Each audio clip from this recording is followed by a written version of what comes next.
Do you know that Australia is missing 500,000 migrants, but they don't need visa changes to lure them back?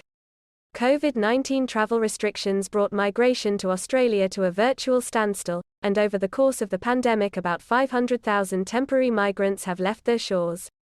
Now many Australian businesses are screaming out for more workers. So, who are Australia's missing migrants, where did they work, and when might they come back? For detailed information, watch this video till the end, and yes, like and share the video, and don't forget to subscribe to our channel. A warm welcome from Brain Drain Consultants to our immigration information and news channel, A2Z Immigration Updates. The Grattan Institute's new report, Migrants in the Workforce, shows there were about 1.5 million temporary migrants in Australia as of January 2022, compared with almost 2 million in 2019. The 500,000 inches missing migrants are mainly international students and working holiday makers.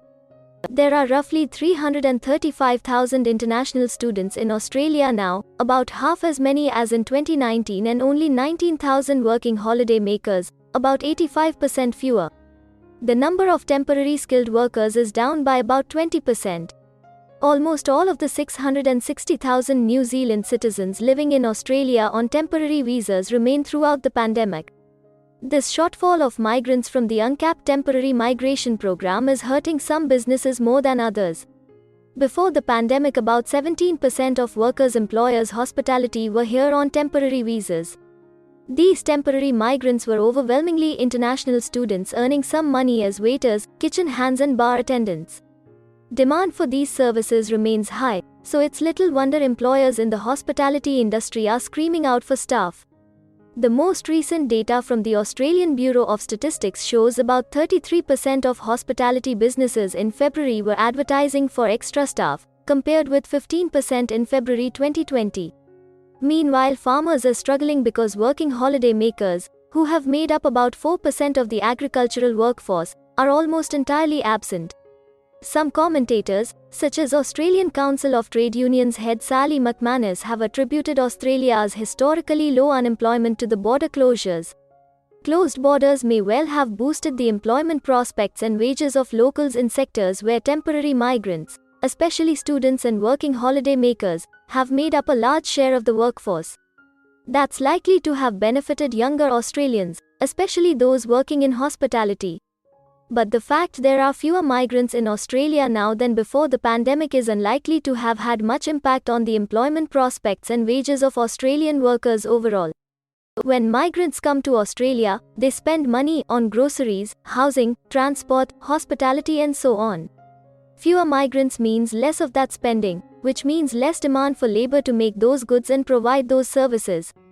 Grattan Institute research published in February shows that analysis shows the effect record low interest rates and unprecedented levels of government support for businesses and households is 7 to 8 times larger than the effect of the border closure.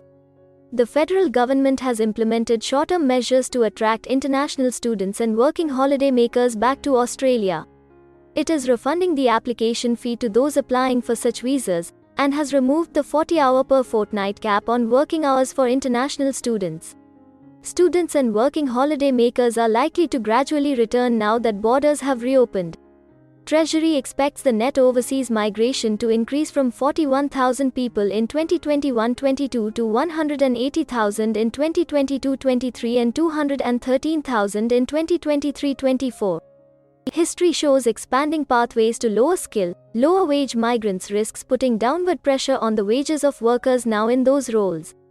As they have seen in agriculture and hospitality sectors, once an industry relies on low wage labor, it is hard to wind the clock back.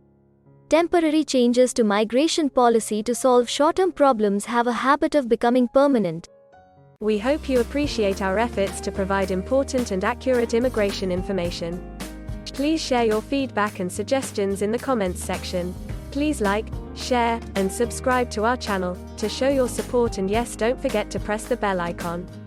Thank you for your valuable time, and we hope to see you again soon with another video. If you need any further assistance or want to discuss anything related to your immigration dreams, then you can book an expert consultation session with our team of registered migration consultants.